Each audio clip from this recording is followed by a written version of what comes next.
Before I get into today's topic, I'd just like to let you know that I left links down in the description below in order to help out with the Black Lives Matter movement. Now, this also includes bail funds in areas where cash bail is accepted.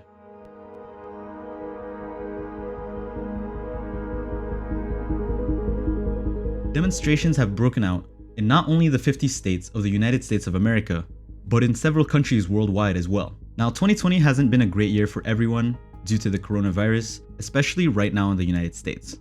Already, the country is dealing with over 100,000 coronavirus deaths with over 2 million cases of the virus. On average, in the United States, the virus is killing around 1,000 people every single day. As another direct consequence of the virus, the US is also going through one of the worst economic crises since the Great Depression. So with all of this tension already festering within the country, the violent murder of George Floyd by police officer Derek Chauvin of the Minneapolis Police Department triggered a huge wave of protests across the country, Minneapolis being the epicenter of it all. The scale of these demonstrations has been so large that other countries are also showing their support for the movement. In fact, at one point, the protests got so close to the White House that President Trump decided to stay in a bunker overnight, leaving all of the lights off at the White House. Now, unfortunately, incidents such as the one with George Floyd is far too common in the United States, and it does not seem like it's slowing down anytime soon. The sad truth is that being an African American in the US means to be under the scrutiny of racial discrimination and bias. Now, this is true not just in Minneapolis, but also in a large part of the United States, seeing that this happens several times a year in different areas all over the US. A notable police department that has done similar mistakes in the past happens to be the LAPD. They are notorious for targeting African American minorities, especially during the 1990s with the famous case of Rodney King, where he was beaten down even though he was defenseless. This led to massive citywide riots across Los Angeles. The fact is, the average African American is 3 times more likely to be killed in a police encounter than a Caucasian man. The protests also broke out during a fragile time of Trump's presidency. The national economy is in shambles with more than 38 million Americans filing for unemployment. That equates to more than 20% of Americans without a job currently in the US. The US is also the most heavily hit by the COVID-19 pandemic in terms of the number of cases, the number of deaths, as well as economic impact. Now, speaking of the protests, these demonstrations across the country had initially been peaceful, but has quickly escalated due to the police violence and retaliation against the protesters. Every single day we're seeing more and more videos surfacing of police brutality, which is ironic considering the fact that this is not only a protest about racial discrimination, but also against police brutality. It even seems like the administration has been supporting the way that the police has been handling the situation. Many of the clips have surfaced online of police arresting people for just walking, in many cases using excessive force, or even firing tear gas and rubber bullets at the protesters. Now, in regards to the use of excessive force, this is something that's highly debated, but there are many reports that the police officers are not using these rubber bullets the way they're intended to by ricocheting them off the ground and instead are aiming at protesters' faces. The common denominator to a lot of these clips is that the police were unprovoked. The governor of Minnesota had to call in the National Guard, and the Pentagon mobilized the US military to different parts of the country in order to contain these protests. Now, the wave of chaos in the city of Minneapolis and in other large cities across the country put immense pressure on the justice system for the sentencing of the officers involved in the murder of George Floyd, but also for police reform. Now, as of today, the officers involved are all charged, and Derek Chauvin, the man that took the life out of George Floyd, has had his charges raised to 2nd degree, initially being 3rd degree. Now, President Trump, however, refused to call what happened to Floyd as a murder, despite the obvious video evidence showing the officer kneeling on Floyd's neck for almost 9 minutes. Now, not only the intensity, but the spread and how quickly this movement started has been unprecedented. And in fact, as of June 6th, last Saturday, with all of the countries being involved as well as the 50 states, it is noted as the largest movement of civil rights ever. Now, in a lot of these cases, a lot of stores were looted, buildings were burned, and even police stations were burned, and the headquarters of CNN in Atlanta was also affected. And the scale and the rate at which this is happening, if it is in fact caused by the protesters, this shows the anger and how far people are willing to go to advocate change. But then again, a lot of these acts of violence have been debated, and people question whether or not they have been instigated by other parties. Because, for example, There were many videos online showing trucks unloading bricks onto the site of where a protest is about to happen. And if we were to draw two and two together, it would seem as if someone out there is trying to instigate the protesters into using these bricks in order to cause further damage. Now, the views on these protests are very split among Americans. Some believe that these protesters should not be violent and that they are simply looking for excuses to loot. And many people online have been ousted by the online community for sharing what is deemed to be racist takes on the situation. But let's step into the shoes of those advocating for the BLM movement. Many have tried to protest peacefully, and for a long time, this is not an issue that has just recently come out in recent days just because of the murder of George Floyd, but it is something that we see again and again every single year in the US. And with peaceful protests and the way that people have been conducting these protests in the past, it seems as if nothing changed or nothing significant enough so that it's not such a large issue that we should still be dealing with right now in 2020. Police brutality and racial discrimination and racial biases are not only still present, but they are persistent, and some would even say systematic. And when professional athletes attempted to use their platform to advocate change, many of them are criticized, and some are even blackballed from their sport entirely. Now, during the start of all of this, Donald Trump had the brilliant idea to add more fuel to the fire by tweeting, "When the looting starts, the shooting starts," essentially alluding to the fact that he would use lethal force in order to contain these protesters. So with the current uprising and the scale and rate at which it is moving, are we possibly going to see a revolution in the US reminiscent of the Arab Spring or the recently passed Latin American Spring or the Hong Kong protests? So how can the US get past this? These issues represented in the protests across the country are not just recent problems. They are systematic and deep-rooted issues that have been around for not just years, but even decades and centuries. So today, we are going to see how George Floyd's death had triggered the public to lash out against the police, and how these protests are not only just advocating for change under the Black Lives Matter movement, but also as protests against the current administration as a whole. The discovery of the Americas by the Europeans was almost a miracle for them, something that they've never seen before, a territory of millions of kilometers of unexplored land free to be conquered. The conquest of the Americas lasted several decades, and in the process, between 20 to 30 million natives perished. The vast majority of these deaths due to new diseases brought upon by the Western world. The major colonial powers at the time, the French, British, the Spanish, and the Portuguese empires, all used slaves brought from Africa in order to accelerate the process of conquest in the Americas. Now, many of these slaves ended up in what is now Brazil, the Caribbean, parts of Central America, and southern and eastern United States. Millions of black slaves were brought in a massive slave trade between Europe, the Americas, and Africa. Studies believe that between 10 to 20 million Africans died as a direct cause of slavery imposed by European colonial empires. Eventually, with the independence of the republics, many of these republics continued to utilize black slaves, even though it had been 400 years since the major parts of the Americas were decolonized. Now, the history of slavery in the Americas goes so far that even Emperor Pedro II of Brazil had wanted to abolish slavery way back in the 1800s, but even as the emperor, he had found it difficult to do so. The US Civil War, as much as some Southerners still try to debate, was mostly or a large part about keeping slavery. It was a war between a rapidly industrializing North that wanted to abolish slavery against a less developed and more conservative agrarian South. The South had wanted to keep slavery as a way to keep the agrarian economies afloat. The outcome of this war was a Northern victory and the abolishment of slavery, finalized by Abraham Lincoln. This was done with an additional 13th Amendment to the Constitution, the first of 3 new amendments following the Civil War. The 15th Amendment of the United States stipulated that voting would not be restricted to any citizen on the basis of color, race, or former slave status. Now, even though this gave African Americans the right to vote, they would still be outright discriminated by local laws for around the next century. Now, traces of this is still present with the use of gerrymandering, for example.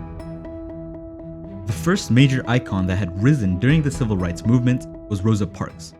She was an African American woman living in Alabama that had refused to give up her seat toward the front of the bus. Now, she ended up being arrested for this due to her violating segregation laws at the time. These laws required the colored population to sit towards the back of the bus. Now, this arrest provoked outrage, and just 4 days after she was arrested, a young pastor and activist by the name of Martin Luther King Jr. led a boycott of the city's municipal bus company.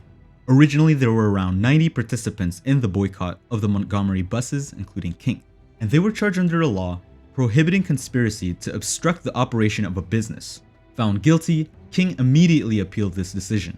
Meanwhile, the boycott went on for more than a year, and the bus company fought to avoid bankruptcy. On November 13, 1956, in the case of Browder versus Gale, the US Supreme Court upheld the decision of a lower court that declared the bus company's segregation policy unconstitutional under the protection of the 14th Amendment, an amendment that was passed after the Civil War, ending slavery. Thanks to the campaign promoted by Martin Luther King Jr. in the late 1950s, the civil rights movement had been ignited and started a great momentum in the country, and was the start of a strong momentum that would lead into the 1960s. In that year, President John F. Kennedy made way for new civil rights legislations. This was part of his presidential campaign platform, and it was successful. He won more than 70% of the African American vote. The Civil Rights Act was the most far-reaching law supporting racial equality in US history at that time, by 1964. Sadly, we all know that both John F. Kennedy and Martin Luther King were to be assassinated, and King's assassination generated massive protests across the nation.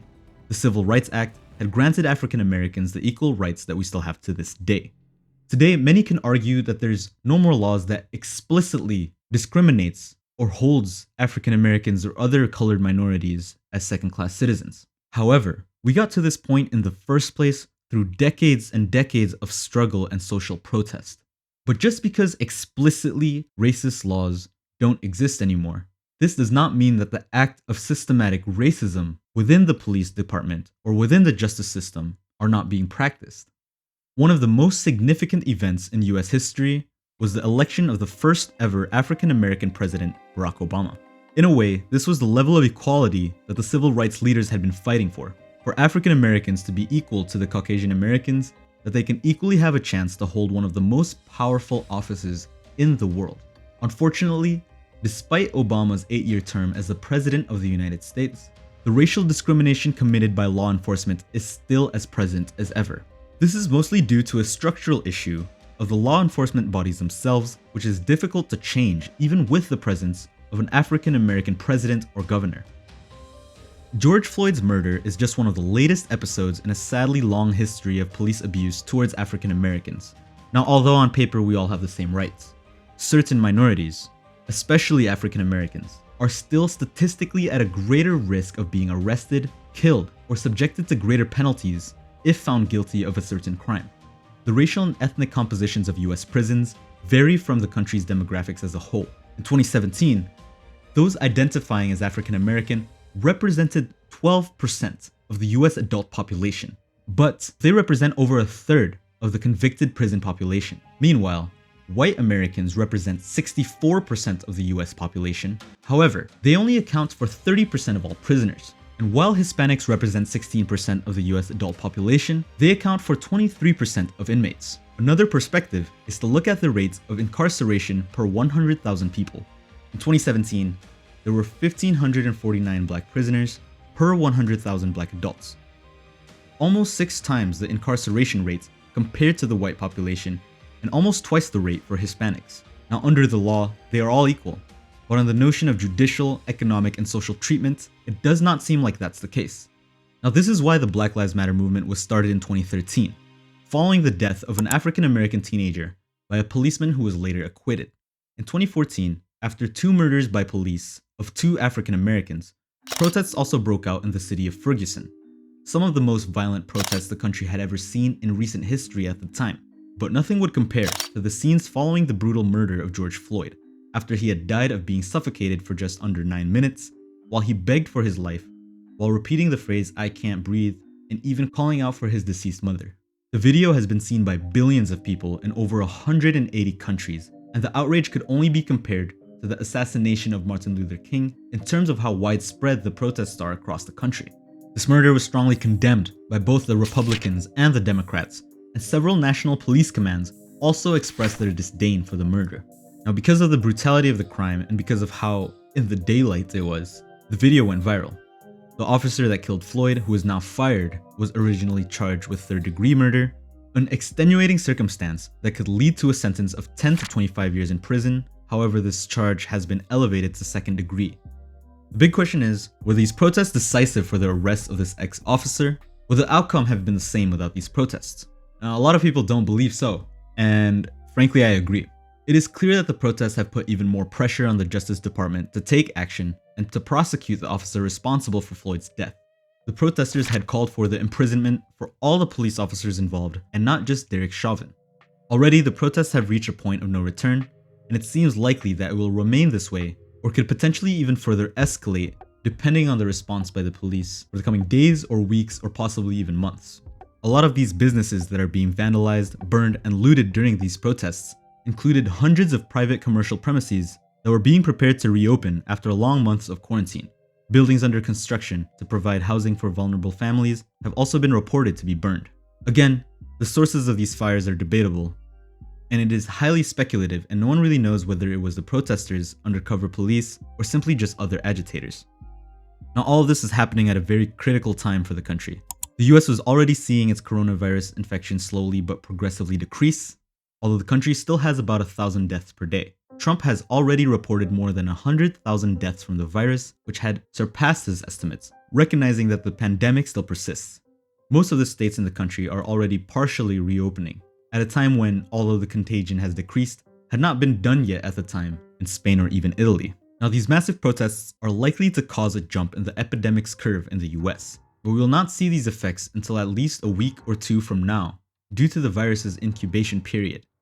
The United States was already one of the fastest countries reopening in the wake of the COVID-19 pandemic, while also having the most cases and deaths in the world. So this pandemic, in conjunction with massive civil unrest, makes for a difficult time for the Trump administration. The Justice Department claimed that these protests were terrorist acts led by left-wing extremists and self-described anti-fascist groups. The president recently stated that the Department of Justice has declared Antifa to be a terrorist organization because of the destruction it has allegedly claimed to have caused in various cities around the country. The White House and the Pentagon are still in continuous discussions on how to handle these protests and whether or not Trump will authorize the US military to use progressive force to deter the demonstrations taking place. A large number of American cities have declared curfews, and some governors have officially requested reinforcements from the National Guard. Many have criticized the enforcement of these curfews, as videos have shown that police forces have shot paint at residents of neighborhoods just for being on their front porch after curfew. It seems that the outrage in the US has reached a breaking point. Trump's path to re-election is getting more and more complicated by the day. Now, with protests costing millions of dollars in damages, as well as social outrage against police forces, on top of a level of unemployment never before seen since the Great Depression, and more than 100,000 deaths due to COVID-19. The craziest part about all of this is that all of these issues have just exploded at the same time in the past few months. Now, is that coincidental? Probably not. The fact is, I believe that the reason why these protests have been so quick in its growth is actually thanks to the quarantine due to COVID-19. As I said before, these issues have been around for years, but it's only now that people have the time and the energy to finally focus on these issues. However, the issue of racial injustice, as well as healthcare, has always been an ever-present part of society, at least in the US. And these protests are just a result of outrage against law enforcement and against racial discrimination that has been brewing for decades. In the coming weeks, we will see how the states and the federal government will respond to the largest wave of protests that they have experienced in decades, all while in the midst of a pandemic that has claimed the lives of over 500,000 people worldwide. Now, all of this information regarding the Black Lives Matter movement, as well as the COVID-19 pandemic, will continuously change as the day progresses, and everything is happening very, very quickly. And before I end this video, again, I'd like to remind you that if you'd like to help out with the Black Lives Matter movement, I've left a link down in the description below in order to help. And don't forget to like and subscribe for more videos like this every single week. See you next time.